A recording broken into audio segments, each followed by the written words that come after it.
ETF index mutual funds నేర్చుకుని stock మార్కెట్లో రాణించాలనుకుంటున్నారా? వెంటనే ఈ నెంబర్కి కాల్ చేయండి.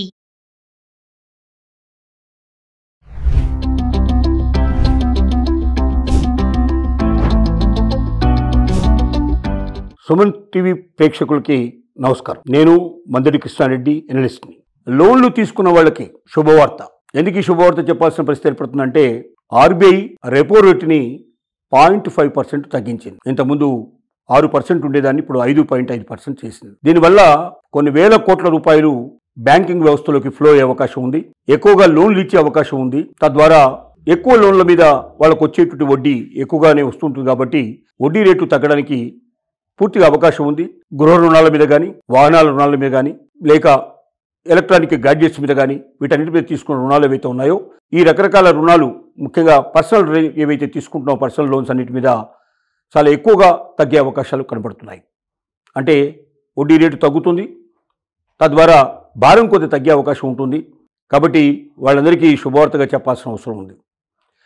రెండోది, ఎవరైతే డిపాజిట్ చేయదలుచుకున్నారో వాళ్ళు వెంటనే డిపాజిట్ చేసుకోండి. ఎందుకంటే రెపో రేటు నిన్నమన్నే తగ్గింది కాబట్టి ఇది అమల్లోకి రావడానికి కనీసం ఇంకా 15 రోజుల నుంచి 20 రోజులు టైం పట్టే అవకాశం ఉంది. ఇది మామూలుగా డిపాజిట్ల మీద ప్రభావం చూపించడానికి కొంత టైం పడుతుంది. కాబట్టి ఈ లోపుగానే మీరు డిపాజిట్ చేసుకున్నట్టయితే, ఫిక్స్డ్ డిపాజిట్ చేసుకున్నట్టయితే మీకు కొంచెం ఎక్కువగా వడ్డీ లభించే అవకాశాలు ఉంటాయి. కాబట్టి ఆ వడ్డీ ఎక్కువ దొరకాలనుకున్న వాళ్ళు లేట్ చేయకుండా తక్షణమే డిపాజిట్ చేసుకోవడం మంచిది.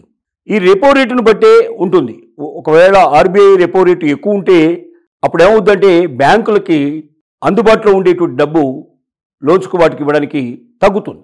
తగ్గినప్పుడు ఎప్పుడైతే తక్కువ డబ్బు వాళ్ళ దగ్గరికి వస్తుందో దాని మీదనే వాళ్ళు ఎక్కువ లాభం సంపాదించాలి. కాబట్టి వాళ్ళు సహజంగా ఏం చేస్తారంటే ఎక్కువ వడ్డీ పెట్టే అవకాశాలు ఉన్నాయి. రెపో రేటు ఎంత తగ్గుకుంటూ పోతే అంత ఎక్కువగా డబ్బు బ్యాంకుల్లో ఫ్లో అవుతుంది, అంత ఎక్కువ డబ్బు లోన్లు ఇవ్వడానికి అందుబాటులో ఉంటుంది. కాబట్టి ఖచ్చితంగా అలాంటి లోన్లు ఇచ్చే అవకాశం ఉండేటువంటి ఛాన్స్తో ఎక్కువ డబ్బు ఎప్పుడైతే ఫ్లో అవుతుందో అప్పుడు రేట్లు తగ్గుతాయి, వడ్డీ రేట్లు తగ్గుతాయి. ఈ రకమైనటువంటి మనకు బ్యాంకింగ్ వ్యవస్థలో మొదటి నుంచి కూడా రెపో రేటు మీదనే ఆధారపడి ఉంటుంది. కాబట్టి ఇది ఈ మధ్యకాలంలో రెపో రేటు తగ్గించడం అనేది జరగలేదు. చాలా మధ్యకాలంలో ఎక్కువ సమయం తీసుకుంది. ఈ ఎక్కువ సమయం తర్వాత చాలా సుదీర్ఘమైనటువంటి కాలం తర్వాత రెపో రేటు తగ్గింది. కాబట్టి ఇప్పుడు బ్యాంకులు ఎక్కువగా లోన్లు ఆఫర్ చేసే అవకాశం ఉంటుంది. ఇప్పుడు వడ్డీ రేటు కూడా తగ్గే అవకాశం ఉంటుంది. మధ్యతరగతి వారి జీవితాల్లో కొంచెం ఆనందం, కొంచెం సంతోషం కనబడే అవకాశం ఉంటుంది.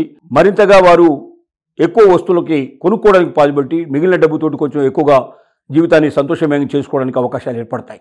కాబట్టి మరి దీన్ని ఉపయోగించుకొని జాగ్రత్తగా చేయాలి. అంతేగాని అవసరం లేని వస్తువులన్నీ కూడా కొనుక్కోవడం కానీ, అవసరం లేని వాటి మీద పెట్టుబడి పెట్టడం కానీ, అవసరం లేని వాటి మీద లోన్లు తీసుకోవడానికి ప్రయత్నం చేయడం కానీ చేసినట్టయితే జీవితం ఎప్పుడూ ఒకేలాగా ఉండదు.